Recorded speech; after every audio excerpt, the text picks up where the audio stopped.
In question 8, the terms of a geometric progression are x plus 1, x plus 2, and x plus 5. Find the value of x and hence the three terms.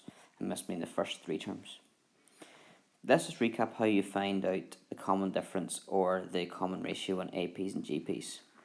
If you had a sequence in an AP, let's look at maybe 2, 5, 8, 11. You might be able to tell me straight away that the common difference D is 3. However, when it gets trickier sequences, you need to know, well, how did you actually do that? What was the calculation that did that?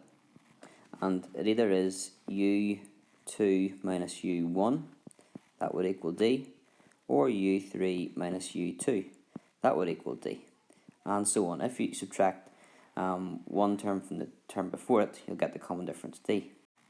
Let's look at a GP then, something like 2, 6, 18, 54. You might again be able to tell me straight away the common difference, sorry, not the common difference this time, the common ratio is 3. But think about how you did that. If we call this the first term, second term, third term, and the fourth term, then to get the common ratio R, you got U2 and divided it by U1. That give you R. Or you could do U3 divided by U2. That will give you R. Or U4 divided by U3. If you get one term and divide it by the previous term, that will give you the common ratio.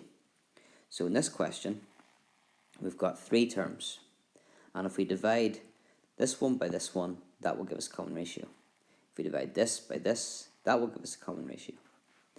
So we can say that x plus 2 over x plus 1 equals R. We could say that x plus 5 over x plus 2 equals R. But if they both equal R, then they both equal each other. So in effect, your first line of working out is going to be saying that the second term divided by the first term is equal to the third term divided by the second term. And then with that there, you can cross multiply. You'd end up with your double brackets.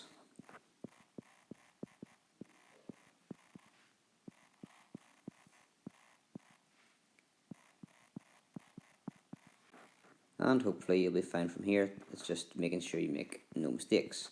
X squared plus 4x plus 4 equals x squared plus 6x plus 5. And then your x squareds cancel out. I would bring the x's to the right hand side, so you'd have 2x, and the numbers to the left, which would give you minus 1. So then x is minus half. Now the first 3 terms were x plus 1, x plus 2, and x plus 5. So the first term would then be 1 take away a half, which is a half, 2 take away a half, which is 3 over 2, and 5 take away a half, which is 9 over